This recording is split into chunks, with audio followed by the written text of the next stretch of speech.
In the last 2 years, the combined efforts of our member law enforcement agencies have resulted in the dismantling of the Drew Street Clique, the Rolling 30s Crips, the Langdon 13s, Varrio Hawaiian Gardens, and Tunaville gangs.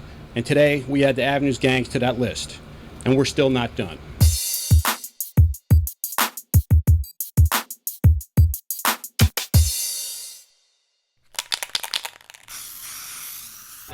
Now, there's hundreds of gangs in LA County, estimates about 900 in the entire county. Why were the avenues targeted for this really high-level, law enforcement effort?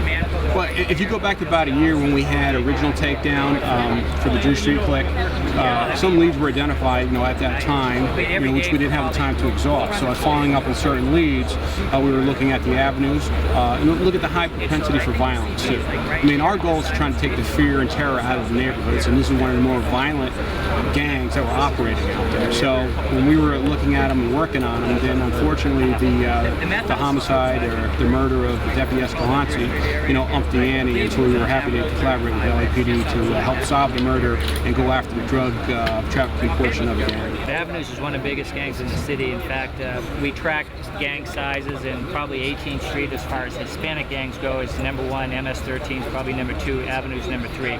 They've also been domestic terrorists here in Northeast area. They are extremely hardcore gang. We had a massive shootout with them on February 21 last year, where Danny Leon came out with an AK-47, raked the police car, and this happened just moments after he cold-blooded killed Cypress Park, or basically a retired Cypress Park gang member who was standing in front of an elementary school holding his 2-year-old kid. Gunned him down in cold blood. Our officers picked up on that call, went right to Drew Street, figuring they would be there, and probably one of the biggest gun battles in LAPD history happened there. Do you think that guy Leon that you just talked about is representative of the entire gang, the Avenues? I think maybe not all of them. I've been around doing this for a long time, and I worked gangs for many years. Some kids join gangs and maybe they didn't get the direction, from the parents, or they're looking for a father figure, maybe a single parent, and we can save them. That's what gang intervention is all about. We support that 100%. But a lot of them are extremely hardcore, and they would shoot it up with not only us and the police, but other rival gangs. How long do you think there'll be relative peace in the neighborhood until the LAPD or the DA got to come in there again with another massive arrest? It's constant. So again, working with the citizens, the good citizens of the neighborhood, it'll be under constant surveillance or constant support by the agencies.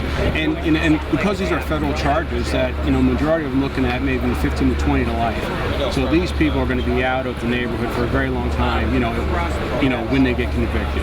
Were all those guns over there seized in today's raid? They were not seized in today's raid, but they were seized from the Avenues over the past couple of years. The weapons seized in today's raid were being processed for DNA and fingerprint analysis, and are currently on the way to the lab. Now, all those weapons were seized from previous raids. Have any of those guns been connected to any murders by Avenues gang members?